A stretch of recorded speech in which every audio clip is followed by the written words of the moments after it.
Oakville assembly plant paint shop.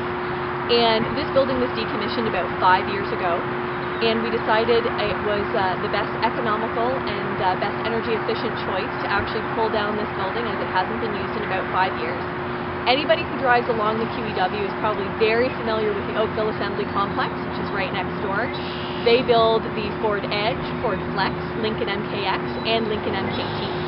And they have a paint facility within the Oakville Assembly Complex. So the one behind me is the old paint shop.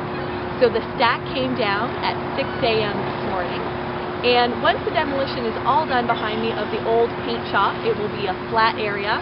And as our vehicles roll off the end of the line, finished and ready to go, they'll be parked here before they're shipped out around the world.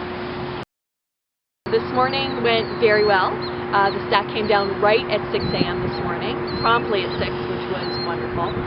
And we expected to see basically the stack come down and fall the way you see it behind us. However, unfortunately, the fog was incredibly thick this morning. And although we were able to hear it come down, we were unfortunately not able. There were quite a few people out from the neighborhood. We had a large group of people over in Kingsford Garden Park this morning. They came out, families came out with their kids, hoping to see the stack as it came down. I think everyone was a little disappointed not to see it. However, everybody did very clearly hear it, and so I think they were happy that they were able to hear it, but everyone was a bit sad that the fog was so thick.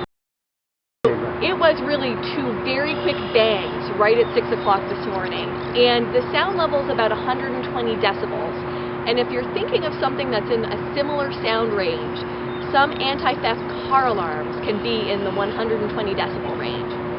So loud, but a lot of people use it as a bit of a landmark when they're driving on the highway. They know they've hit a certain point. Now, the nice thing is our Oakville Assembly Complex is right next door, and it's quite large, and their paint facility does have a paint stack, so maybe they'll use that paint stack instead of the